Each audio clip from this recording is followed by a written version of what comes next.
കരുതലിന്റെ സ്നേഹസ്പർശം AKG memorial cooperative hospital, Kannur. Kerala state cooking workers union Mattannur മണ്ഡലം കൺവെൻഷനും general body യോഗവും സംസ്ഥാന ഭാരവാഹികളെ ആദരിക്കലും മട്ടന്നൂർ കളർ റോഡ് റാറാവീസ് ഓഡിറ്റോറിയത്തിൽ വെച്ച് നടന്നു. KSTW സംസ്ഥാന പ്രസിഡന്റ് സലാം മഞ്ചേരി ഉദ്ഘാടനം ചെയ്തു.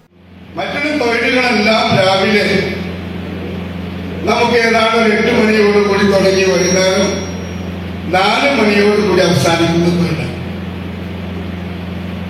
എന്നാൽ അവർക്ക് കിട്ടുന്ന വേതനവും നമുക്ക് കിട്ടുന്ന വേതനവും ഒക്കെ നമ്മൾ കൃത്യമായി താരതമ്യം ചെയ്യണം.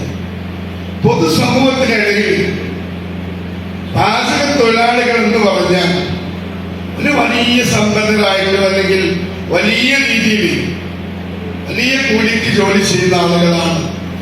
5000-ഉം 6000-ഉം 10,000-ഉം ഒക്കെ ജോലി ചെയ്യുന്ന ആളുകളാണ് എന്നുള്ള ഒരു സംസാര വിഷയം നമ്മുടെ ജനമധ്യത്തിൽ. ഇത് തിരുത്തി കൊടുക്കാനുള്ള അവകാശം എങ്ങനെയാണ് പാചക തൊഴിലാളികളുടെ തൊഴിലും അതിനോടനുബന്ധമായിട്ട് മറ്റു തൊഴിൽ താരതമ്യം ചെയ്യുമ്പോൾ എന്താണ് എന്നുള്ളത് നമ്മൾ ആരെങ്കിലും വിശകലനം ചെയ്ത് കൊടുക്കാറുണ്ട്. മണ്ഡലം പ്രസിഡന്റ് ബഷീർ തില്ലങ്കേരി അധ്യക്ഷനായിരുന്നു. സംസ്ഥാന സെക്രട്ടറി വി ഹനീഫ മുഖ്യപ്രഭാഷണം നടത്തി. നിസാർ ചാവശ്ശേരി, ജില്ലാ president Naseer Koothuparamba, Sajeevan, VK Sasi, K Muhammad, Hamza Maloor, PK Zakariya, EK Muhammad, Hameed Maruthayi, Moideen Haji, Fathah Naduvanad എന്നിവർ സംസാരിച്ചു. ID കാർഡ് വിതരണവും നടന്നു. Madhurag gold and diamonds, Madhurag building, Kannur road, Chakkarakal.